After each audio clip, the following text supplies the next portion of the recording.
Hello students, last time આપણે જોયું હતું એક્સપ્લેનેશન અને ઇન્ટ્રોડક્શન લિસનિંગનું. હવે આજે આપણે એમાં આગળ વધવાનું છે અને જોવાનું છે બિકમિંગ એન એક્ટિવ લિસનર. બરાબર, એમાં આપણે જોઈએ there are 5 key active listening techniques. એમાં 5 એક્ટિવ લિસનિંગ ટેકનિક્સ છે કે જે બહુ જ મેઇન છે. They all help you ensure that you hear the other person. એટલે કે એ જે 5 ટેકનિક્સ છે એના દ્વારા તમે સામેવાળી વ્યક્તિને સાંભળો છો, એ તમે શ્યોર બનાવો છો. બરાબર, એટલે કે સાંભળો જ છો તમે એને. And that the other person knows you are hearing what they say. તમે તો સાંભળો જ છો, એ તમને ખબર જ છે, પણ સામેવાળી વ્યક્તિને પણ ખબર છે કે તમે એને સાંભળો છો. આ 5 ટેકનિક્સથી એને પણ ખ્યાલ આવશે. એટલે કે તમારું જે સ્પીકર હશે તમારો, કે જે તમારી સાથે વાત કરે છે, એને પણ ખ્યાલ હશે કે તમે અત્યારે એને બહુ જ અટેન્ટિવલી, એક્ટિવલી સાંભળો છો. એમાંનું પહેલી ટેકનિક છે પે અટેન્શન. એટલે કે ધ્યાન દો. Give the speaker your undivided attention and acknowledge the message. એટલે કે તમે તમારા જે સ્પીકર છે એને અનડિવાઇડેડ અટેન્શન, એટલે કે તમારું જે ધ્યાન છે એ પૂરેપૂરું એની ઉપર રાખો. બીજે ક્યાંય પણ તમારું ધ્યાન ડિવાઇડેડ ના હોવું જોઈએ. And acknowledge the message. અને એ જે મેસેજ તમને દે છે એને તમે એકનોલેજ કરો કે હા, તમને મળી ગયો છે એ મેસેજ. બરાબર. Recognize that non verbal communication also speaks loudly. અને એ ધ્યાન રાખો તમે, અથવા એ વસ્તુને તમે જાણી લ્યો કે જે નોન વર્બલ કમ્યુનિકેશન હોય છે એ પણ બોલે છે. ઇન ધ સેન્સ કે તમે કદાચને કોઈ એક્શન તમારી સામે થાય છે તો એ પણ તમને સમજાવવું જોઈએ. That also speaks loudly. એટલે કે નોન વર્બલ કમ્યુનિકેશન જેમાં અવાજ ન આવવા માંડે, પણ એનો જે મતલબ છે, એનો જે મિનિંગ છે એ તમને બહુ સારી રીતે સમજાઈ જાય. બરાબર. Look at the speaker directly. સામેવાળો જે તમારો સ્પીકર છે એની સામે જુઓ તમે, ડાયરેક્ટ એની જ સામે. એવું નહીં કે તમે અહીંયામાં જુઓ છો અને ધ્યાન નથી દેતા સરખું એની ઉપર, એવું નહીં. Put aside distracting thoughts. તમારા મગજમાં જે કોઈ બીજા એવા થોટ્સ આવે કે જે તમને ડિસ્ટ્રેક્ટ કરે છે, એવા થોટ્સને તમે સાઈડમાં મૂકી દો. Don't mentally prepare a rebuttal. તમે માનસિક રીતે જ એવી તૈયારી ન કરી લ્યો કે આ વ્યક્તિ છે કે આનું તમને કંઈ સમજાશે નહીં, અથવા જે કાંઈ આ બોલે છે એ ઓલરેડી તમને ખબર છે, કે એવા કાંઈ પણ કોઈ થોટ્સ પહેલેથી તમારા મગજમાં ન હોવા જોઈએ. તમારે સાવ બ્લેન્ક, એટલે કે કોરી પાટી થઈને એની સામે જવાનું છે. બરાબર, જે કાંઈ તમારું સ્પીકર છે એની સામે. Avoid being distracted by environmental factors. એટલે કે જે બહારનું વાતાવરણ જે હોય છે, વાતાવરણ ઇન ધ સેન્સ કે તમે જે હોલમાં બેઠા છો એ હોલમાં આજુબાજુ ગમે એ બીજી વસ્તુ થતી, પણ તમારે તમારો જે સ્પીકર છે એની ઉપર જ ફોકસ રાખવાનું છે. For example side conversations. એટલે કે તમારી બાજુમાં બેસીને કોઈ વાતચીત કરે છે તો એમાંય તમારું ધ્યાન તમારે ન દેવાનું હોય, તમારે ધ્યાન દેવાનું હોય તમારા સ્પીકરમાં. બરાબર. Listen to the speaker's body language. એની જે બોડી લેંગ્વેજ હોય કે એ એના હેન્ડ મૂવમેન્ટ કેવી રીતે કરે છે, હેડ મૂવમેન્ટ એટલે કે માથું કઈ રીતે હલાવે છે, હાથ કઈ રીતે હલાવે કરે છે, ક્યારે ચાલે છે, કયા પોઈન્ટ ઉપર આમ કોઈ ઇશારો કરે છે, કોઈ એક્શન કરે છે, એ આખી જે બોડી લેંગ્વેજ છે એને તમે સાંભળો. જોવો નહીં, પણ સાંભળો. સાંભળવું આમ ઇન ધ સેન્સ સમજવું. બરાબર. એના પછી સેકન્ડ ટેકનિક છે show that you are listening. એ બતાવો, એ દર્શાવો કે તમે સાંભળો છો. That you are listening.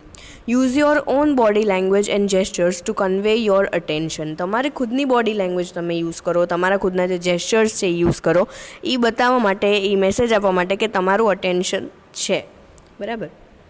Body language એટલે કે તમે એ કંઈક કહે છે એમાં તમે જો અગ્રી હો છો તો તમે હામાં માથું હલાવો છો, અગ્રી નથી તો નામાં માથું હલાવો છો.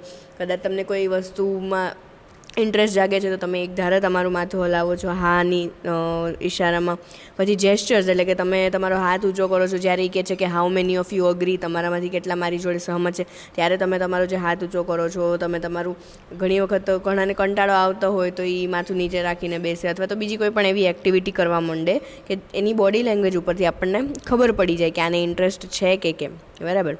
એમાં કહે છે બોડી લેંગ્વેજ કઈ રીતે યુઝ કરવી, તો એમાં કહે છે નોડ ઓકેઝનલી. એટલે આમ થોડી વારે તમારું જે માથું છે એ આમથી આમ હલાવવાનું, હામાં કે નામાં. બરાબર. પછી smile and use the other facial expression. તમે એક સ્માઇલ આપી શકો છો, અથવા બીજા કોઈ તમારા ફેશિયલ એક્સપ્રેશન છે, જેમ કે કદાચને કંઈ ન સમજાણું હોય તો આમ કન્ફ્યુઝ થયેલું તમારું ફેશિયલ એક્સપ્રેશન હોય, એ યુઝ કરો. તમને કોઈ વાતમાં તમે અગ્રી થાવ છો તો એવું ફેશિયલ એક્સપ્રેશન યુઝ કરો. જે પ્રમાણેની વાત હોય એ પ્રમાણેનું ફેશિયલ એક્સપ્રેશન આપો. બરાબર. Note your posture and make sure it is open and inviting. એટલે કે તમારું જે પોસ્ચર છે, તમારી બેસવાની રીત છે, તમારે તમે પગ ઉપર પગ ચડાવીને બેઠા છો કે તમે વ્યવસ્થિત રીતે તમારા પગ રાખ્યા છે, તમારા હાથ તમે અદબ વાળીને બેઠા છો કે કેવી રીતે છે, એ બધું તમારે જોવાનું. અને એ વસ્તુ જોવાની કે તમે એવા પોસ્ચરમાં બેઠા હો છો કે સામેવાળાને તમે ઇન્વાઇટિંગ લાગો. એટલે કે એ જે નોલેજ તમને દેવા માંગે છે એ તમે એક્સેપ્ટ કરવા માટે તૈયાર છો એવા તમે લાગવા જુઓ. બરાબર. Encourage the speaker to continue with small verbal comments like yes, એવી રીતે. એટલે તમારો જે સ્પીકર છે એ જ્યારે બોલતો હોય છે ત્યારે તમે એને એન્કરેજ કરો કોમેન્ટ કરીને કે હા, યસ, પછી જ્યારે આપણે આપણા મમ્મી પપ્પાની સાથે વાત કરતા, આની પહેલાં પણ મેં તમને કીધું, એ આપણી જ્યારે વાત સાંભળતા અથવા આપણે કોઈની પણ વાત ધ્યાનપૂર્વક સાંભળીએ તો આપણે આગળ બોલો, હા એવી રીતે કંઈ પણ કોમેન્ટ કરતા હોઈએ છીએ. બરાબર. તો એ તમારે સતત ચાલુ રાખવાનું ઓકેઝનલી, પણ એની વાત તમે અટકાવીને તમારી કોમેન્ટ નહીં કરતા. બરાબર. પછી થર્ડ ટેકનિક, પ્રોવાઈડ ફીડબેક. કે તમને સમજાણું છે, તમને ગમ્યું છે, નથી ગમ્યું, નથી સમજાણું, તમને વાત વ્યવસ્થિત લાગી છે, નથી લાગી, ટોપિક છે, ટોપિકને લગતી વાત છે કે કેમ, એ બધા જે તમારા ઓપિનિયન જે છે ને તમારા, એ તમારા ફીડબેક તરીકે તમારા સ્પીકરને પાછા આપવાના છે. બરાબર. અવર પર્સનલ ફિલ્ટર્સ, આપણા પર્સનલ ફિલ્ટર્સ એટલે કે કોઈ પણ ટોપિક બાબતે આપણે શું વિચારીએ છીએ, અઝમ્પશન્સ એટલે કે આપણી જે પૂર્વધારણા હોય છે, જજમેન્ટ્સ એટલે કે આપણા ઓપિનિયન શું છે એ બાબત ઉપર આપણે જજ કેવી રીતે કરીએ છીએ ને, એન્ડ બિલીફ્સ એટલે કે આપણી માન્યતા શું છે, can distort whatever we hear. એટલે આ બધી જેટલી વસ્તુ મેં કીધી ને તમને, એ ડિસ્ટોર્ટ એટલે કે એને થોડું છેડતી કરી શકે. શેમાં? તો કે જે આપણે સાંભળીએ છીએ ને એમાં થોડી છેડતી કરી શકે. કઈ રીતે? તો કે જે આપણે સાંભળીએ છીએ અને એના બારામાં આપણી જે માનસિકતા છે અથવા એના બારામાં જે આપણા થોટ્સ છે એ કદાચને અલગ હોઈ શકે, જે આપણે સાંભળીએ છીએ એ વસ્તુ અલગ હોઈ શકે. તો તમે જે સાંભળો છો એને સમજો અને પછી તમારા જે થોટ્સ છે એની સાથે મેચ કરો. ડાયરેક્ટ તમે એ વાતને ખોટી અથવા સાચી પાડી ન શકો. બરાબર.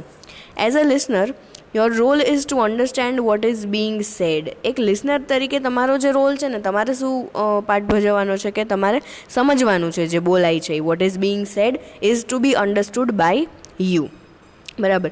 This may require you to reflect what is being said. એટલે કે આમાં તમારે શું જરૂર પડે કે તમારે રિફ્લેક્ટ કરવાનું, એટલે કે તમારે એ વસ્તુને પાછી આપવાની છે કે જે બોલાઈ રહ્યું છે, એન્ડ આસ્ક ક્વેશ્ચન્સ. એને પાછી તમે કઈ રીતે બતાડી શકો કે હા મને સમજાઈ ગયું છે, તો તમે એ બાબતે પ્રશ્ન પૂછી શકો. બરાબર. તો તમે એમ બતાડી શકો કે હા જે કહેવાય છે એ તમે સમજો છો. પછી છે reflect what has been said by paraphrasing. એટલે કે પેરાફ્રેઝ કરવાનો, એકાદ ફ્રેઝ કહેવાનો એવો કે હા મને આ વસ્તુ સમજાય છે કે કેમ. એવી રીતે પણ તમે તમારો ઓપિનિયન છે રિફ્લેક્ટ કરી શકો તમારા સ્પીકરને. જેમ કે આમાં એક્ઝામ્પલ દીધું છે, આઈ એમ હિયરિંગ ધીસ, એટલે કે હા હું આ સાંભળું છું. એવી રીતે તમે કહી શકો તમારું અટેન્શન બતાડવા માટે.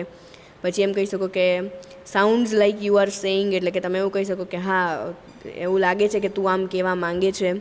પછી are great ways to reflect back, એટલે કે આ રીતે તમે કોમેન્ટ કરીને તમે રિફ્લેક્ટ કરી શકો. બરાબર. Ask questions to clarify certain points. અમુક પોઈન્ટ્સને ક્લેરિફાઈ એટલે કે અમુક બાબતને તમારે સરખી રીતે સમજવા માટે અમુક તમારે ક્વેશ્ચન્સ પૂછવા જોઈએ. બરાબર.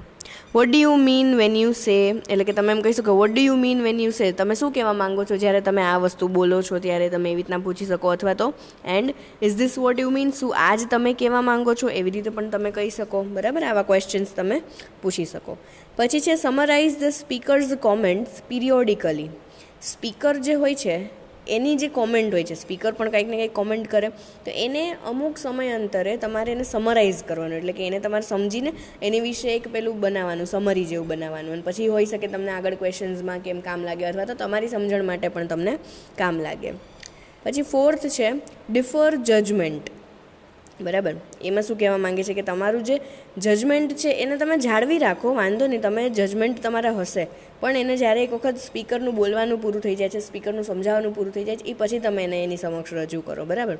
એમાં શું કહે છે તો કે interrupting is a waste of time. વચ્ચે તમે જ્યારે કૂદકો મારો છો કોઈ બોલતું હોય છે ત્યારે, તો એને એક વેસ્ટ ઓફ ટાઈમ કહેવાય. સ્પીકરનો વેસ્ટ ઓફ ટાઈમ અને એક લિસનરનો પણ વેસ્ટ ઓફ ટાઈમ.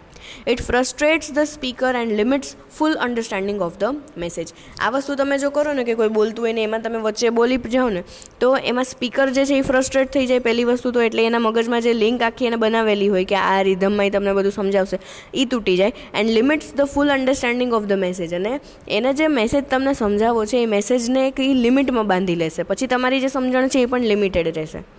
તમે આગળ એમાં કંઈ ઇલાબોરેટલી સમજી નહીં શકો. બરાબર. Allow the speaker to finish each point before asking questions, એટલે કે જે સ્પીકર છે એને એનો પોઈન્ટ પૂરો કરવા દેવાનો અને પછી તમારે જે કંઈ પૂછવું છે એ પૂછવાનું, બરાબર. ક્વેશ્ચન્સ પૂછતા પહેલાં એને એનો આખો જે પોઈન્ટ છે એ પૂરો કરવા દેવાનો. Don't interrupt with counter arguments, વચ્ચે નહીં પડવાનું બોલતી. એ જ્યારે બોલતા હોય તમારે જે કોઈ સ્પીકર છે એ બોલે ત્યારે વચ્ચે નહીં પડવાનું કાઉન્ટર આર્ગ્યુમેન્ટ્સ લઈને કે તમે આમ કહો છો પણ મારા પ્રમાણે તો આમ જ છે, આવું કેમ છે, તેવું કેમ છે, એવા બધા કોમેન્ટ્સ કે આર્ગ્યુમેન્ટ્સ વચ્ચે નહીં કરવાના. એનું બોલવાનું પતી જાય પછી તમે આ બધા ક્વેશ્ચન્સ છે એની ઉપર ફાયર કરી શકો, બરાબર. પછી લાસ્ટ છે રિસ્પોન્ડ અપ્રોપ્રિએટલી, એટલે કે તમે એને વળતરમાં જવાબ આપો પણ અપ્રોપ્રિએટલી, એટલે વ્યવસ્થિત, જેને લાગે વળગે છે એ રીતે. હવે એ વાત કંઈક બીજાની કરે છે અને તમે જવાબ કંઈક બીજો દો છો, એવું નહીં કરવાનું, બરાબર. Active listening is a model for respect and understanding. હવે જે આ એક્ટિવ લિસનિંગ છે એ એક મોડલ છે. શેનું મોડલ છે? તો કે રિસ્પેક્ટ, એટલે કે એક્ટિવ લિસનિંગ શું બતાવે છે કે તમે સામેવાળાને રિસ્પેક્ટ કરો છો તો તમે એને સાંભળો છો સરખી રીતે. એન્ડ અન્ડરસ્ટેન્ડિંગ, અને એ જે કહે છે એને પણ તમે બહુ વ્યવસ્થિત રીતે સમજો છો. If you are gaining information and perspective, તમે શું મેળવો છો એક્ટિવ લિસનિંગ દ્વારા? તમે શું મેળવો છો? તો ગેઇનિંગ ઇન્ફોર્મેશન, પહેલી વસ્તુ તો તમે ઇન્ફોર્મેશન મેળવો છો. એન્ડ પર્સ્પેક્ટિવ શું છે? તો કે જે કંઈ મેસેજ તમને પહોંચે છે એ મેસેજને સમજવાનો જે એક દૃષ્ટિકોણ હોય છે ને એને એક પર્સ્પેક્ટિવ કહેવાય છે. કે કઈ રીતે તમે એ મેસેજને સમજો છો. બધાના પર્સ્પેક્ટિવ છે એ બધી બાબતે બધા મુદ્દા ઉપર જુદા જુદા હોય છે. એક ફેમિલીના લોકો હશે તો પણ એની સમજણ એક મુદ્દા ઉપર જુદી જુદી હોઈ શકે, બરાબર. You add nothing by attacking the speaker, તમને જે સમજણ મળે છે એમાં તમે કંઈ વધારો નહીં કરી દો જો તમે સ્પીકર ઉપર અટેક કરશો જ્યારે એ બોલતો હશે ત્યારે. ઓર અધરવાઇઝ પુટિંગ હિમ ઓર હર ડાઉન, અથવા તો એને તમે કોઈ જાતે કોઈ બાબતે નીચું બતાડો તો તમે કંઈ તમારી સમજણમાં વધારો નથી કરી લેવાના, બરાબર. Be candid, open and honest in your response, એટલે કે બી કેન્ડિડ એટલે કે બહુ સહજ, બહુ સરળ રહ્યો તમે તમારો જે કંઈ ઓપિનિયન, તમારો રિસ્પોન્સ જે છે એમાં. ઓપન એટલે કે જે લાગે છે તમને એવો જ રિસ્પોન્સ આપો. ખોટું આમ કોઈ શુગર કોટેડ એટલે કે આમ કોકને સારું લાગે એવું બતાડવા માટે કંઈ એમાં ઓપિનિયન કે રિસ્પોન્સ નહીં આપવાના, બરાબર. એન્ડ ઓનેસ્ટ એટલે સાચા રિસ્પોન્સ આપો તમે, બરાબર. પછી છે અઝર્ટ યોર ઓપિનિયન્સ રિસ્પેક્ટફુલી, તમે તમારા જે ઓપિનિયન્સ છે એ સામેવાળાને દર્શાવો પણ રિસ્પેક્ટફુલી, એની જે રિસ્પેક્ટ છે એ જળવાઈ રહે એ રીતે, બરાબર. Treat the other person in a way that you think he or she would be treated, એટલે કે તમે સામેવાળાને એવી રીતે ટ્રીટ કરો જેવું કે તમે ઈચ્છો છો કે તમને કોઈ ટ્રીટ કરો, બરાબર. It takes a lot of concentration and determination to be an active listener. બહુ જ કોન્સન્ટ્રેશન એટલે કે ફોકસ એન્ડ ડિટર્મિનેશન એટલે કે દ્રઢતાની જરૂર પડે છે એક એક્ટિવ લિસનરને. Old habits are hard to break, એટલે કે જે જૂની આદતો હોય છે ને એ તોડવી બહુ મુશ્કેલ હોય છે, બરાબર. બી ડેલિબરેટ વિથ યોર લિસનિંગ, એટલે કે બહુ જ આમ સહજ રહ્યો તમે તમારું જે લિસનિંગ છે એમાં બહુ ધ્યાન દેવાનું, તમારે બધું બહુ ઊંધી રીતે નહીં લઈ લેવાનું અથવા બહુ ક્રિટિકલી નહીં વિચારવા માંડવાનું. And remind yourself frequently that your goal is to truly hear what the other person is saying, અને પોતાની જાતને વારંવાર યાદ દેવડાવો કે તમારો ગોલ શું છે, કે સામેવાળો વ્યક્તિ જે કહે છે એને તમારે સાંભળવાનું છે ને સાચી રીતે ટ્રુલી સાંભળવાનું છે, એને સરખી રીતે સાંભળવાનું તમારે, બરાબર. Set aside all your thoughts and behaviours and concentrate on the message, તમારો જે કંઈ પણ બીજા તમારા વિચાર છે, તમારો જે કંઈ પણ તમારું ખુદનું પર્સનલ બિહેવિયર છે એ બધું બાજુમાં મૂકીને તમે કોન્સન્ટ્રેટ કરો મેસેજ જે તમને મળે છે, ટૂંકમાં જે તમારો સ્પીકર તમારી સામે મૂકે છે એની ઉપર ધ્યાન દો, બરાબર. આસ્ક ક્વેશ્ચન્સ, પ્રશ્નો પૂછો તમને અગર થતા હોય તો. રિફ્લેક્ટ એટલે કે તમે સમજો છો નથી સમજતા એ સામેવાળાને બતાડો. એન્ડ પેરાફ્રેઝ ટુ એટલે કે તમે હા મને સમજાય છે, ના મને નથી સમજાણું, એવી રીતના પેરાફ્રેઝ કરો. Two ensure you understand the message, ensure એટલે કે એ વસ્તુને શ્યોર કરવા માટે કે હા તમે સાંભળો છો મેસેજને, બરાબર. પછી છે if you don't then you will find what someone says to you and what you can hear be amazingly different, એટલે કે જો તમે આ બધી વસ્તુ નહીં કરો, પ્રશ્ન નહીં પૂછો, તમારે કોઈ ડાઉટ્સ હશે સામે નહીં મૂકો, કોમેન્ટ નહીં કરો એને, તો થશે એવું કે સામેવાળો જે કહેવા માંગે છે અને તમે જે સાંભળો છો એ પૂરેપૂરી રીતે અલગ થઈ શકે, બરાબર. પછી આવે છે ઇફેક્ટિવ લિસનિંગ. આપણે આની પહેલાં જોયું એક્ટિવ લિસનિંગ, હવે આવે છે ઇફેક્ટિવ લિસનિંગ. ઇફેક્ટિવ લિસનિંગ એટલે શું? તો કે અસરકારક, તમને તમારી ઉપર અસર થાય છે એ જે કંઈ તમે સાંભળો છો એનો એ રીતે તમે સાંભળો, બરાબર. You must learn to listen effectively because 80% of what you know is acquired through listening. તમારે બહુ જ ઇફેક્ટિવલી સાંભળવું જોઈએ. શું કામે? કારણ કે 80% તમને જે ખબર છે, તમારું જે જ્ઞાન છે એ તમે સાંભળવા દ્વારા લીધું છે, બરાબર, લિસનિંગ દ્વારા મેળવવું છે. Listening is a skill that requires the constant application of certain principles until they become habitual. એટલે કે લિસનિંગ એક એવી સ્કિલ છે કે જેમાં જરૂર પડે છે શેની, તો કે કોન્સ્ટન્ટ એપ્લિકેશન, એટલે કે એક ધારું તમારે અમલમાં લેવાનું છે. શું? સર્ટન પ્રિન્સિપલ્સ, અમુક એવા કાયદા છે, અમુક એવા પ્રિન્સિપલ્સ, સિદ્ધાંતો છે કે જે તમારે અમલમાં રાખવાના હોય છે. અન્ટિલ દે બીકમ હેબિચ્યુઅલ, જ્યાં સુધી તમે એની આદત નથી પાડી લેતા, બરાબર. હિયર આર સમ સજેશન્સ, આમાં તમને થોડા સજેશન્સ છે એ જોવો તમે. બી પ્રિપેર્ડ ટુ લિસન, ગમે ત્યારે તમારી તૈયારી હોવી જોઈએ કે કોઈ વ્યક્તિ તમને કંઈક કહેવા માંગે છે તો તમે એને સાંભળો, બરાબર. Determine the main idea and all important details if they are given in connection with it. જે કંઈ મેઇન આઈડિયા હોય છે અને ઇમ્પોર્ટન્ટ ડિટેલ હોય છે એને તમે ડિટરમાઇન કરો, એટલે કે એને તમે જોવો કે આ રેલેવન્ટ છે કે કેમ, એ બધું તમે જોઈ લ્યો, બરાબર. If they are given in connection with it, એટલે પહેલાંથી તમે જોઈ લ્યો કે આમાં તમને જે ટૉપિક છે એના કનેક્શનમાં છે કે કેમ. એટલે તમે જ્યારે એને સાંભળવા બેસશો ત્યારે તમારું માઇન્ડ છે એ ઓલરેડી એક વસ્તુ માટે પ્રિપેર્ડ હશે, કે એવું નહીં લાગે તમને કે હું કંઈક નવું સાંભળું છું કે આમાં હું પૂરેપૂરી રીતે અજાણું છું, એવું નહીં ફીલ થાય. હા, શીખવાનું છે, સાંભળીને તમારે શીખવાનું જ છે, પણ જે સાંભળો છો એની વિશે થોડી ઘણી માહિતી હોવી સારી વાત છે, બરાબર. Learn to recognise that the speaker is making an important point. એ વસ્તુને તમે જાણતા શીખો કે એક સ્પીકર છે એ એક બહુ જ ઇમ્પોર્ટન્ટ પોઈન્ટ બનાવે છે. એટલે કે ક્યારે, કે જ્યારે સ્પીકર ઇમ્પોર્ટન્ટ પોઈન્ટ બનાવે છે એટલે ક્યારે, કે કોઈ એવી ઇમ્પોર્ટન્ટ વાત કહેતો હશે કે જ્યારે એ પોઝિંગ, એટલે કે જ્યારે એ 1 સેકન્ડ માટે ઊભો રહી જશે. આપણે ઘણી વખત એવું કરતા હોય છે કે અમુક એવી વાત આપણે ઇમ્પોર્ટન્ટ કોઈને કહેતા હોય છે ત્યારે આપણે વચ્ચે વચ્ચે પોઝ લેતા હોય છે, કે આપણને એવું લાગે કે એને સમજાય છે કે નહીં, કે આ વસ્તુ બહુ જરૂરી છે, એટલે આપણે થોડી એને ટાઈમ આપી દઈએ છીએ, 1-2 સેકન્ડનો એક પોઝ લઈએ છીએ, પછી આપણે આગળ વધીએ છીએ, એટલે કે સમજણમાં કોઈને તકલીફ ન પડે. પછી બાય ગિવિંગ એક્ઝામ્પલ્સ, એક્ઝામ્પલ આપીને પણ એ એક ઇમ્પોર્ટન્ટ પોઈન્ટ છે એવું આપણને દર્શાવે છે. Repeating what has been said, એકની એક વાત એ 2 વખત જ્યારે રિપીટ કરે એનો મતલબ એવો કે આ એક ઇમ્પોર્ટન્ટ પોઈન્ટ છે એ બોલે છે એમાં. રિપીટિંગ ધ ટેક્સ્ટ બુક, એટલે કે ઘણું એવું હોય છે કે એ એક ધારું રિપીટ કરી જાય છે તો એ બહુ જ ઇમ્પોર્ટન્ટ હોય છે. Increasing volume or changing the pitch of voice, એટલે કે એનો જે વોલ્યુમ છે એ થોડો વધી જાય છે. પિચ ઓફ વોઇસ એટલે કે જે લે હોય છે બોલવાની એમાં વધારો ઘટાડો થાય છે. તો એ જે હોય છે પિચમાં ફરક પડે છે, વોલ્યુમમાં ફરક પડે છે. ક્યારે, કે જ્યારે તમે કોઈને કંઈક વસ્તુ બહુ જ ગંભીર હોય છે, બહુ જ ઇમ્પોર્ટન્ટ હોય છે, એ સમજાવવા માંગતા હો છો. એ આપણે ક્લાસરૂમમાં પણ જોઈએ કે કોઈ ઇમ્પોર્ટન્ટ પોઈન્ટ હશે કે જે મેડમ કે સર ડિસ્કસ કરતા હશે તો એમાં એમનો અવાજ જે છે એ સ્લાઇટલી વધી જશે, એ બહુ જ એમાં ઇન્વોલ્વ થઈ જશે એકદમ એ બોલવામાં. એ એટલો પોઈન્ટ ઘણી વખત એને રિપીટ કરશે, ઘણી વખત એને લગતા એના એક્ઝામ્પલ્સ આપશે, બરાબર. પછી છે taking more time on one area, એક જ એરિયા કે એક જ જે એવું કંઈ ટૉપિક ચાલતું હશે એમાં થોડો વધારે ટાઈમ લેશે એ સમજાવવા માટે, તો ત્યારે આપણે સમજવાનું કે એ થોડું ઇમ્પોર્ટન્ટ છે. એડિંગ ક્લાસ એક્ટિવિટીઝ ઓર વર્કશીટ્સ, એટલે કે એ જે કોઈ ટૉપિક તમારું હશે એમાં તમને ક્લાસ એક્ટિવિટીઝ કરાવશે, વર્કશીટ્સ આપશે એમાં, બરાબર, એટલે કે એ ઇમ્પોર્ટન્ટ હશે. યુઝિંગ બોડી લેંગ્વેજ, એમનું ખુદનું બોડી લેંગ્વેજ યુઝ કરશે, એમાં એ ફેશિયલ એક્સપ્રેશન્સ એના બતાવશે, એના જેસ્ચર્સ એટલે કે આખા જે બોડીના મૂવમેન્ટ્સ હોય છે એ, પોસ્ચર એટલે હેન્ડ મૂવમેન્ટ, લેગ મૂવમેન્ટ, એ બધું જે હોય છે. પેસ એટલે કે એક જે ગતિ હોય છે, ગતિ એની જાળવે છે એ. પછી writing on the chalk board, એટલે કે બોર્ડ ઉપર પણ એ કદાચને કંઈક લખીને અથવા ડ્રો કરીને બતાડે તો એનો મતલબ એમ કે એ વસ્તુ બહુ જ અગત્યની છે આપણી માટે.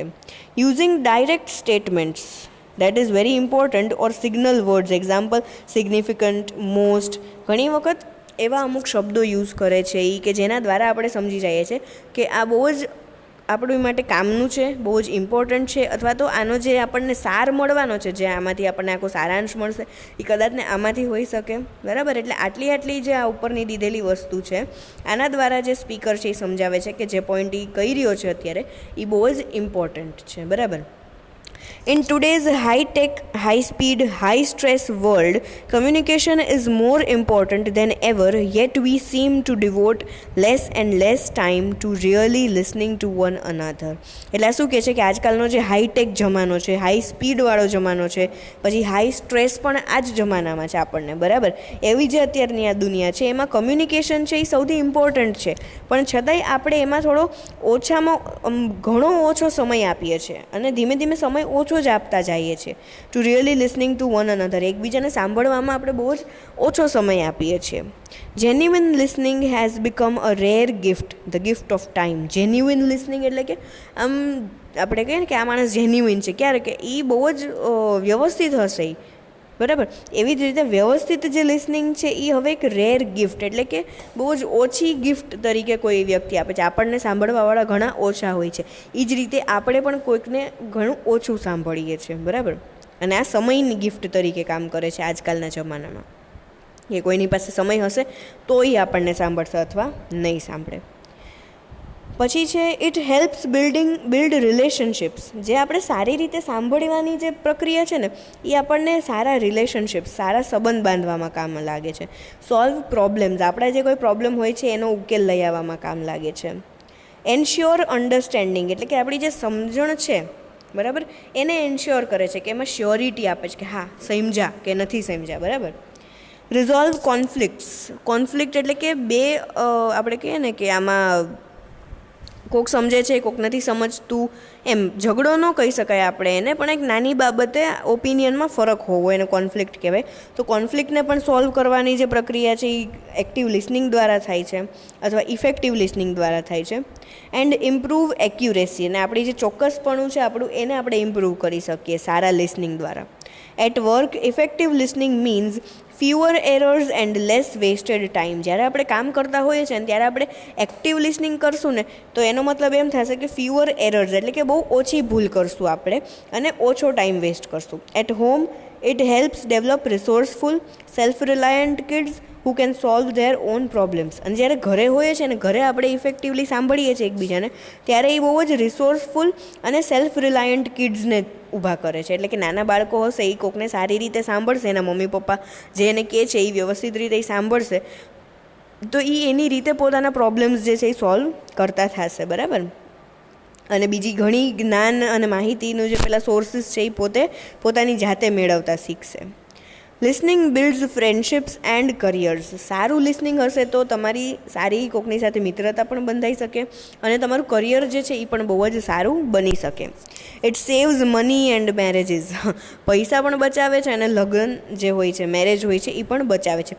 હસબન્ડ વાઈફ હશે એકબીજાનું સાંભળતા જ નહીં હોય તો એ મેરેજ ક્યાં સુધી ટકશે. એ જ રીતે આપણે બીજા કોઈ સામેવાળો આપણું જે કસ્ટમર છે એને શું જોઈએ છે શું નહીં આપણે નહીં સાંભળીએ સરખી રીતે તો આપણને મનીમાં પણ કોઈ ફાયદો નહીં થાય. આપણા જે બોસ છે એ આપણને શું કહેશે એ સરખી રીતે નહીં સાંભળીએ તો આપણી સેલરીમાં આપણને ફાયદો નહીં થાય. એટલે મની એન્ડ મેરેજીસ પણ ઇફેક્ટિવ લિસનિંગ છે એ બચાવે છે. ડાયન Skilling offers 10 steps to effective listening that lead us to the upper level of the improvement in our skills. હવે જે સ્કિલિંગ છે ડાયન સ્કિલિંગ્સ એ 10 એવા સ્ટેપ્સ આપે છે આપણને ઇફેક્ટિવ લિસનિંગ માટેના કે જેના લીધે આપણે આપણું જે લેવલ છે એ એક સ્ટેપ ઉપર લઈ જઈએ છીએ આપણી સ્કિલ જે લિસનિંગ સ્કિલ છે એના ઇમ્પ્રૂવમેન્ટ માટે, બરાબર. એમાં આપણે સ્ટેપ 1 જોઈએ. Face the speaker and maintain the eye contact. જે સ્પીકર તમારો છે એને ફેસ ટુ ફેસ એને જોવો અને એનો જે આઈ કોન્ટેક્ટ તમારી સાથેનો છે એને જાળવી રાખો, બરાબર. Talking to someone while they scan the room, study a computer screen or gaze out the windows is like trying to hit a moving target. એટલે કે કોકની સાથે તમે જ્યારે વાત કરો છો એ આખો રૂમ સ્કેન કરે છે. સ્ટડી અ કમ્પ્યુટર સ્ક્રીન, જ્યારે એ કમ્પ્યુટર સ્ક્રીન જોઈ રાખે છે. Or gaze out of the window is like trying to hit a moving target. એટલે કે તમારો જે સ્પીકર હશે એ તમારી સામે બોલતો હશે અને તમે તમારા કમ્પ્યુટરમાં જોતા હશો, તમે બારીની બહાર જોતા હશો કે તમે બીજી આખા રૂમમાં આજુબાજુમાં જોતા હશો પણ સ્પીકરની સામે નહીં જોતા હો ને તો એનો મતલબ એમ થશે કે તમારું ધ્યાન છે એ સ્પીકરમાં નથી અને સ્પીકરને તમને સમજાવવા બહુ અઘરા પડી જશે પછી. How much of the person's divided attention you are actually getting. એક વ્યક્તિ હોય છે એનું જે ડિવાઇડેડ અટેન્શન એનું જે ધ્યાન છે એ જુદી જુદી જગ્યામાં ભાગમાં પડી ગયું છે એને તમે કેટલા અંશે મેળવી શકો છો? 50%, 5%, કેટલા પર્સન્ટ મેળવી શકો છો? If the percent were your child you might demand. જો એ જે વ્યક્તિ છે કે જેની સામે તમે બોલો છો એ તમારું જ બાળક હશે, બરાબર, અથવા તમારું સ્ટુડન્ટ હશે તો તમે શું ડિમાન્ડ કરશો એની પાસેથી? Look at me when I am talking to you. તમે એને એમ જ કહેશો કે મારી સામે જો જ્યારે હું તારી સાથે વાત કરું છું. આપણે ઘરે હોઈએ છીએ, મમ્મી પપ્પા હોય છે આપણા, એ આપણને કંઈક વાત કરતા હોય ત્યારે આપણે સામે ન જોતા હોય એટલે એ શું કે મારી સામે જો આમ તારી સાથે વાત કરું છું, તને કહું છું, દિવાલને નથી કહેતો કે દિવાલને નથી કહેતી, એવી રીતના આપણી સામે એવા વાક્યો વિધાનો આવે છે. But that's not the sort of thing we say to a lover, friend or a colleague. એટલે કે આપણો કોઈ પાર્ટનર હશે, આપણો કોઈ ફ્રેન્ડ હશે, અથવા તો આપણી સાથે જે કામ કરતું હશે, એને આપણે એમ નહીં કહી શકીએ કે મારી સામે જો જ્યારે હું તારી સાથે વાત કરું છું, બરાબર. એટલે જે કોઈ પણ સ્પીકર હોય છે આપણું, અથવા આપણે કોઈના સ્પીકર હોય છે, ત્યારે આપણે એવી ડિમાન્ડ કરીએ છીએ કે એ આપણી સામે જોવે. અને જ્યારે આપણે કોકના લિસનર હોઈએ છીએ ત્યારે આપણે પણ એ સ્પીકરને ફેસ ટુ ફેસ જોવાનું, આઈ કોન્ટેક્ટ એની સાથે રાખવાનું, બરાબર. In most Western cultures, eye contact is considered a basic ingredient of effective communication. એટલે કે વેસ્ટર્ન કલ્ચર જે હોય છે ને એમાં આઈ કોન્ટેક્ટ હોય છે, એ બહુ જ ઇમ્પોર્ટન્ટ એક એવી વસ્તુ હોય છે કમ્યુનિકેશન માટે, જે એ લોકો ગણે છે, બરાબર. When we talk we look each other in the eye. જ્યારે આપણે એકબીજા સાથે વાત કરીએ છીએ ત્યારે આપણે એકબીજાની આંખમાં જોઈએ છીએ. That doesn't mean that you can't carry on a conversation from across the room or from another room, but if the conversation continues for any length of time or the person you or the person will get up and move. The desire for better communication pulls you together. એટલે કે એવું નથી કે તમે તમારું જે communication છે, તમારું જે કન્વર્ઝેશન છે એ એક રૂમમાંથી બીજા રૂમમાં નથી કરી શકતા કે કેમ, પણ જો એટલું ડિસ્ટન્સ હશે, બરાબર. હું એક રૂમમાં બેસીને તમને ભણાવતી હોઈશ, તમે બીજા રૂમમાં હશો, તો તમને 5 મિનિટ ગમશે, 10 મિનિટ ગમશે, પછી તમે ખુદ કંટાળી જશો, તો હું ખુદ કંટાળી જઈશ, બરાબર. The desire for better communication pulls you together. જો તમારી વચ્ચે સારું કમ્યુનિકેશન થવાનું હશે તો તમે એકબીજા પાસે સામેથી જ ખેંચાશો, બરાબર. Do your conversational partners the courtesy of turning to face them. એટલે કે તમારો જે કંઈ પાર્ટનર હશે કે જેની સાથે તમે કન્વર્ઝેશન કરો છો, એટલે તમારી સામેવાળી વ્યક્તિ જે છે એની સામે તમે ફેસ રાખીને જો બેસો છો, અથવા તમારું ફેસ એની સામે કરો છો, તો એ એક કર્ટસી, એક રિસ્પેક્ટની સાઇન છે, બરાબર. Put aside papers, books, the phone and the other distractions. એટલે કે તમે કંઈ પેપર વાંચો છો, બુક્સ વાંચો છો, ફોન લઈને બેઠા છો, અથવા બીજું કોઈ પણ જાતના ડિસ્ટ્રેક્શન્સ જે છે એને તમે સાઈડમાં મૂકી દો. Look at them even if they don't look at you. એમની સામે જોવો, અગર એ તમારી સામે પણ નથી જોતા ને છતાં પણ તમે એમની સામે જોવો. Shyness, uncertainty, shame, guilt or other emotions along with the cultural taboos can inhibit eyes in some people under some circumstances. એટલે કે શરમ છે, લાજ છે, અફસોસ છે, અને અનસર્ટેનિટી એટલે કે આમ ન ધાર્યું હોય એવી અણધારણા કોઈ જાતની, એ બધું, અને બીજા અમુક એવા ઇમોશન્સ જે છે એ કલ્ચરલ ટેબુઝની સાથે કોકની આંખમાં આપણે જોઈ શકીએ. કલ્ચરલ ટેબુ એટલે કે ઘણાના કલ્ચર એવા હોય છે કે લેડી હશે એ જેન્ટ્સ જે હશે એની આંખથી આંખ નહીં મિલાવી શકતી હોય, કે એવા ઘણા એવા કલ્ચર હોય છે. તો એના લીધે જે આઈ કોન્ટેક્ટ નથી થતો ને, તો એ એક ખરાબ કમ્યુનિકેશનની સાઇન કહેવાય. Excuse the other guys but stay focused your self. એટલે સામેવાળી વ્યક્તિ જો તમારામાં ધ્યાન નથી દેતી તો એને તમે વાંધો નહીં, એ ભલે ધ્યાન ન દે, પણ તમે એનામાં ફોકસ્ડ રહ્યો, બરાબર. પછી સ્ટેપ 2 છે બી અટેન્ટિવ બટ રિલેક્સ્ડ. ધ્યાન આપો પણ આમ બહુ જ તમે હાઈપર ન થઈ જાઓ, તમે રિલેક્સ્ડ રહ્યો. Now that you have made eye contact, relax. તમે એક વખત એની સાથે આઈ કોન્ટેક્ટ બનાવી લીધો છે એટલે હવે તમે રિલેક્સ કરો. You don't have to stare fixedly at the other person. તમારે સામેવાળાને એક ધારું નથી જોઈ રાખવાનું, બરાબર, પણ એની સામે આઈ કોન્ટેક્ટ ખાલી બનાવજો. બીજી બધી બાજુ તમે જોઈ શકો, આમ એક ધારું એની સામે ઘૂરીને નથી જોવાનું, બરાબર. યુ કેન લુક અવે નાવ and then and carry on like a normal person. એટલે કે અહીંયા નજર ફેરવી શકો, પણ નજર ફેરવવાની વાત છે, ધ્યાન નથી ફેરવી દેવાનું તમારે તમારું, બરાબર. The important thing is to be attentive. Important જે વસ્તુ છે તમારા આઈ કોન્ટેક્ટ માટે, કે શું કામ આઈ કોન્ટેક્ટ હોવો જોઈએ, તો એ છે કે તમે અટેન્ટિવ છો, બરાબર. અટેન્ટિવ હોવું જરૂરી છે, બરાબર. The dictionary says that to attend another person means to. એટલે ડિક્શનરી પ્રમાણે કોકને અટેન્ડ કરવું એટલે કે અટેન્ટિવ રહેવું, એનો મતલબ એમ થાય છે બી પ્રેઝન્ટ, ત્યાં હાજર રહેવું. ગીવ અટેન્શન, ધ્યાન આપવું. Apply or direct your self એટલે કે પોતાની જાતને તમે દિશા બતાડો કંઈ. પે અટેન્શન, ધ્યાન દેવું. રિમેઇન રેડી ટુ સર્વ એટલે કે જે કાંઈ મેસેજ તમને મળે છે એને પછી તમે કદાચ અમલમાં લઈ આવવાનું હોય તરત તમારે, તો એની માટે પણ તમે રેડી હોવ છો, બરાબર. ધ્યાન દેવું એને કહેવાય, એટલે અટેન્ડ કરવું એને કહેવાય. મેન્ટલી સ્ક્રીન આઉટ ડિસ્ટ્રેક્શન્સ એટલે કે તમારા જે ડિસ્ટ્રેક્શન છે એને તમે માનસિક રીતે જ ફિલ્ટર કરીને બહાર જવા દો. એ જોઈએ જ નહીં આપણને, બરાબર. Like background activity and noise, તમારી આજુબાજુમાં જે કંઈ એક્ટિવિટી થાય છે, જે કોઈ બીજા અવાજ થાય છે, એને તમે સાઈડમાં જવા દો. ત્યાં તમારે માનસિક રીતે જ એવી તૈયારી રાખવાની કે આમાં તમારે ધ્યાન જ નથી દેવાનું કંઈ, બરાબર. In addition, try not to focus on the speaker's accent or speech mannerism, એટલે કે અને વધારેમાં તમારે એ કરવાનું છે કે જે સ્પીકરનું એક્સેન્ટ છે, એટલે બોલવાની જે રીત છે, એની ઉપર ધ્યાન નથી દેવાની, અથવા સ્પીચમાં જે એના મેનર્સ અમુક હોવા જોઈએ એ ન હોય તો પણ જવા દો, કાંઈ વાંધો નહીં. To the point where they become distractions, એટલે કે જ્યાં સુધી એ તમને ડિસ્ટ્રેક્ટ નથી કરી રહ્યું ત્યાં સુધી તમારે ધ્યાન નથી દેવાનું, બરાબર. કે કઈ રીતે બોલે છે, શું છે, એને તમારે ડિસ્ટ્રેક્શન નથી બનવા દેવાની, એનો અવાજ કેવો છે ને આમ તેમ એ બધું તમારે નથી જોવાનું.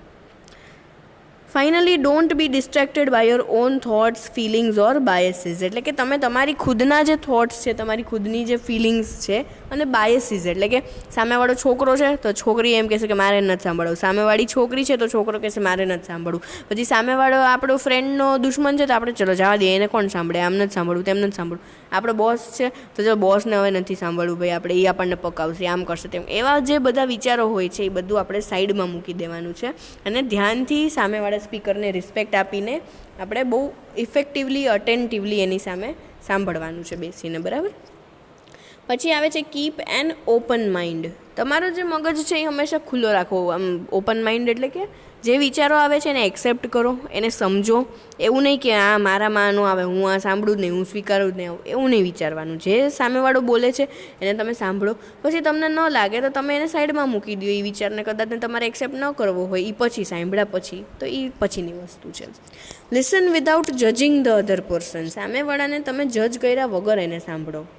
ઓર mentally criticising the things she tells you. સામેવાળી વ્યક્તિ તમને શું કહે છે એને માનસિક રીતે એની પર ટીકા કે કટાક્ષ કરવા કરતાં એને તમે એમને સરખી રીતે સાંભળો, એ બધું કર્યા વગર, બરાબર. If what she says alarms you, go ahead and feel alarmed, but don't say to yourself. એ જે વ્યક્તિ તમને જે કંઈ કહે છે, તમારું જે સ્પીકર છે એ અલાર્મ્સ યુ, એટલે કે તમને કદાચને આમ બહુ હાઈપર કરી દે છે કે એવું કંઈ કરે છે, તો એવું તમે રાખો, વાંધો નહીં. તમને કદાચ ન ગમતું હોય એ વસ્તુ, કાંઈ વાંધો નહીં, પણ સામેવાળું બોલે છે એને રિસ્પેક્ટ આપવાની એ ટાઈમે, બરાબર. Well that was a stupid move, અને પોતાની જાતને તમારે એમ કહી દેવાનું કે આ એક બહુ જ સ્ટુપિડ વાત હતી, પણ એની સામે તમારે એ નહીં કહેવાનું. As soon as you indulge in judgmental bemusements, you have compromised your effectiveness as a listener. જેવા તમે જજ કરવામાં પડી જશો ને તો તમે તમારી જે લિસનર તરીકેની જે શું કહેવાય ઇફેક્ટિવનેસ છે એ તમે એને ગુમાવી દો છો, બરાબર. Listen without jumping to conclusion. પહેલેથી પૂર્વધારણા નહીં બાંધી લેવાની કે આમ કે છે તો આનું આમ જ હશે. બધી જાતના ઓપિનિયન તમે પોતાની જાતના લ્યો, બીજાના લ્યો, બધું વિચારી કરીને પછી એક કન્ક્લુઝન ઉપર તમે પહોંચો, બરાબર. Remember that a speaker is using language to present the thoughts and feelings inside her brain. એટલે કે એ વસ્તુ ધ્યાનમાં રાખવાનું કે જે તમારો સ્પીકર છે એ ભાષાનો ઉપયોગ કરે છે, એના થોટ્સ જે છે, એની ફિલિંગ્સ જે એની અંદર, એના મગજની અંદર છે, એને તમારી સામે રિપ્રેઝેન્ટ કરવા માટે, બરાબર. You don't know what those thoughts and feelings are, and the only way you will find out is by listening. એના મગજની અંદર શું ચાલે છે, શું નહીં, શું એના થોટ્સ છે, શું એની ફિલિંગ્સ છે, એ તમે ક્યાં સુધી નહીં જાણી શકો કે જ્યાં સુધી તમે એને સાંભળતા નથી. સાંભળશો તો તમને ખ્યાલ આવશે ને, એટલે સાંભળો એને સારી રીતે. Don't be a sentence grabber, એટલે કે એ જે વાક્યો બોલે છે એને તમે છીનવી ન લ્યો, બરાબર. Occasionally my partner can slow his mental pace enough to listen effectively, so he tries to speed up mine by interpreting and finishing my sentences. એટલે કે સામેવાળું વ્યક્તિ બોલે છે અને તમને હવે તમારા ધીરજ ખૂટી ગયું છે તમારી અંદર, તો તમારે એવું નથી કરવાનું કે તમે તમારી રીતે બોલવા માંડો અને એના જે સેન્ટેન્સીસ છે એ પૂરા કરી દો, તમે એને બોલવા જ ન દો, એવું નહીં કરવાનું, બરાબર. This usually lands him way off base because he is following his own train of thoughts and doesn't learn where my thoughts are headed. એટલે કે આમાં એવું થશે કે તમે જો કોઈ વ્યક્તિના વાક્યો કાપી નાખશો, એને બોલવા નહીં દો ને એવું કરશો તો તમારી જ સમજણ એક તો પહેલી વસ્તુ તો અધૂરી રહેશે અને તમારી પાસે કંઈ બેઝ નહીં હોય કોઈ જાતની અન્ડરસ્ટેન્ડિંગનો, બરાબર. એટલે આ એક જાતનું એક ખાલી પેલું એક્ઝામ્પલ જ છે, જ્યાં લાસ્ટ છે પેરેગ્રાફી, એટલે એ તમે એક વખત વાંચી લેજો. એના પછી સ્ટેપ 4 છે listen to the words and try to picture vote the speaker is saying. શબ્દોને સાંભળો અને એને વિઝ્યુઅલાઇઝ કરો કે જે સ્પીકર છે એ શું કહેવા માંગે છે. બરાબર. Allow your mind to create a mental model of the information Bing communicated. એક તમે મેન્ટલી તમે એક આખું પિક્ચર બનાવો જે તમારી સામે કમ્યુનિકેટ થાય છે તમારી સાથે, એનું એક આખું પિક્ચર બનાવો જે કંઈ ઇન્ફોર્મેશન છે એનું. બરાબર. Whether a literal picture or an arrangement of abstract concepts. એક કાં તો લિટરલ પિક્ચર એટલે કે એક ટ્રી ઇઝ ધેર એમ કહે છે કોઈ તમારી સામે કે ત્યાં એક ઝાડ છે, તો તમે ઇમેજિન કરો કે હા ત્યાં સામે એક ઝાડ છે. અથવા તો તમે જે શબ્દો છે એને આમ એક પછી એક ગોઠવીને તમારા મગજમાં એક એવો એબ્સ્ટ્રેક્ટ કોન્સેપ્ટ કે જે કદાચ હશે નહીં હોય, આમ રિયાલિટીમાં એવું દેખાતું હશે નહીં દેખાય, એ પછીની વસ્તુ છે, પણ મગજમાં એક તમે ચિત્ર ઊભું કરો. બરાબર. Abstract concept. Your brain will do the necessary work. અને તમે જે આ પિક્ચરને બધું બનાવશો એનાથી શું થશે, તમારું બ્રેન છે એ નેસેસરી વર્ક કરશે. એટલે કે તમારા બ્રેનનું શું કામ છે તો કે એને પિક્ચર બનાવેલું જે છે એને સમજવાનું છે અને પછી એનો મેસેજ જે છે ઇન્ટરપ્રિટ કરવાનો છે. બરાબર. If you stay focused with senses fully alert. જો તમારું મગજ જે છે એ કામ કરશે જ, પણ ક્યારે કે જો તમે ફુલ્લી અલર્ટ હશો, ફોકસ્ડ હશો. બરાબર.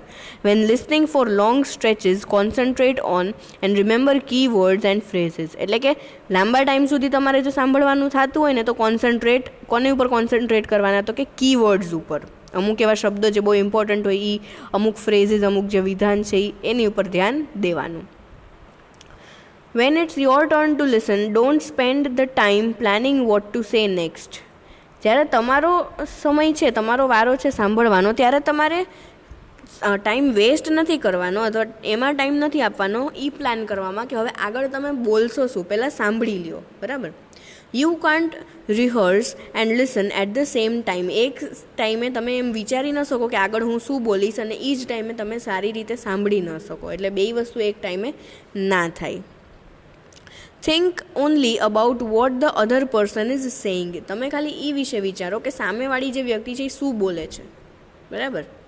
Finally concentrate on what is being said even if it bores you.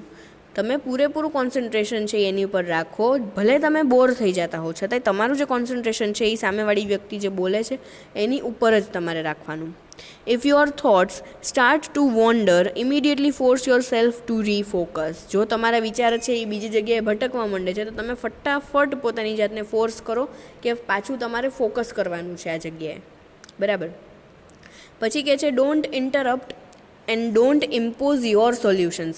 વચ્ચે ડબકા ના મારો એટલે કે વચ્ચે કૂદકા ના મારો કોક બોલતું હોય ત્યારે, અને તમારા જે સોલ્યુશન્સ છે ને એને ઇમ્પોઝ એટલે કે એને કોકની ઉપર ફોર્સફુલી તમે પેલું ન કરી શકો, થોપી ન શકો. બસ. બરાબર. Children used to be taught that it is rude to interrupt. નાના બાળકોને આપણે એમ શીખડાવતા હોય છે કે જ્યારે કોઈક બોલતું હોય ત્યારે વચ્ચે બોલવું ખરાબ છે. બરાબર. I am not sure that message is getting across anyone. કોઈ શ્યોર નથી હોતું અક્રોસ એની મોર, સોરી. એટલે કે કોઈ વ્યક્તિ શ્યોર નથી હોતું કે સામેવાળાને મેસેજ મળે છે કે કેમ. એના જેસ્ચર્સ, પોસ્ચર્સ, આખી જે બોડી લેંગ્વેજ છે એ ઉપરથી આપણે અંદાજો લગાડી શકતા હોય.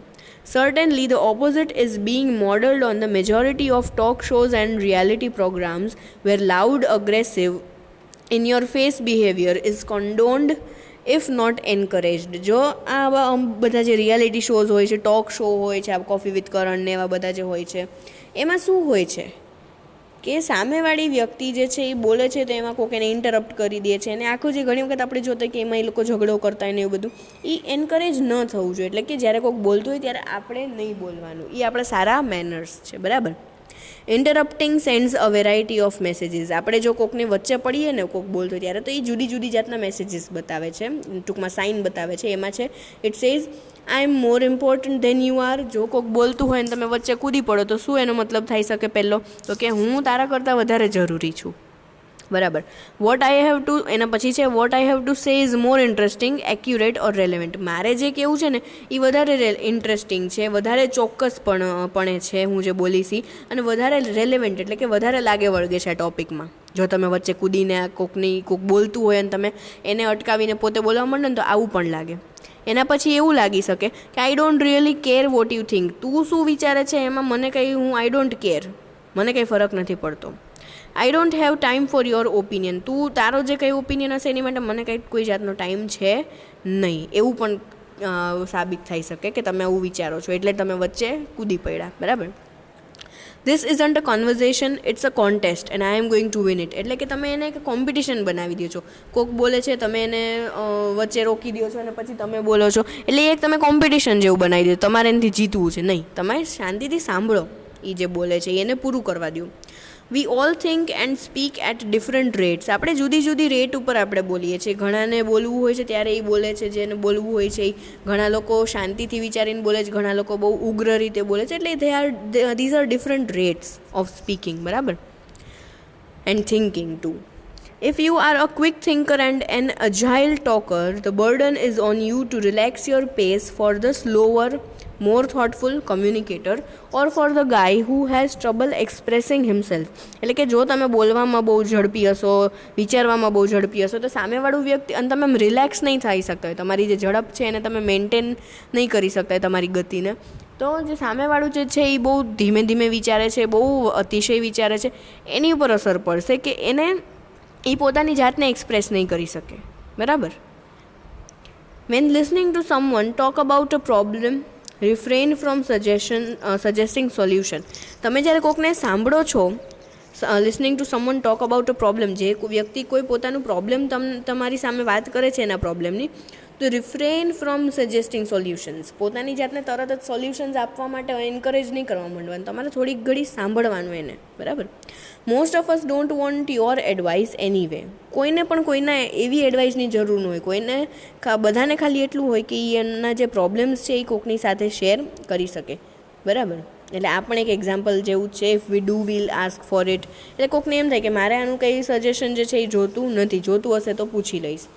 Most of us prefer to figure it out hour on solution. પોતાની જાતના જ સોલ્યુશન બધાને જોતા હોય છે, બસ ખાલી એક પ્રોબ્લેમ હોય છે એ કોઈને કેવી હોય છે. એટલે આ પણ એક એક્ઝામ્પલ જેવું છે. એટલે તમે એક વખત આ વાંચી લેજો. બરાબર. આજના આ લેક્ચર માટે આપણે આટલું રાખીએ છીએ. પછીના જે સ્ટેપ્સ છે, જે આ 6, 7, 8, 9, 10 જે સ્ટેપ્સ છે એ, અને ઇમ્પ્રુવિંગ લિસનિંગ સ્કિલ્સનો જે ટૉપિક છે એ આપણે જોશું. પછી બેરિયર્સ ટુ લિસનિંગ છે. આટલી વસ્તુ આપણે જોવાની રહેશે હવે આના પછીના લેક્ચરમાં. અને ઇમ્પોર્ટન્સ ઓફ લિસનિંગ શું છે એ. બરાબર. આટલી વસ્તુ આપણે આના પછીના લેક્ચરમાં જોવાની છે. તો આ અહીંયા સુધીનું તમે એક વખત વાંચી લેજો. બરાબર. ચલો આજ માટે આટલું જ.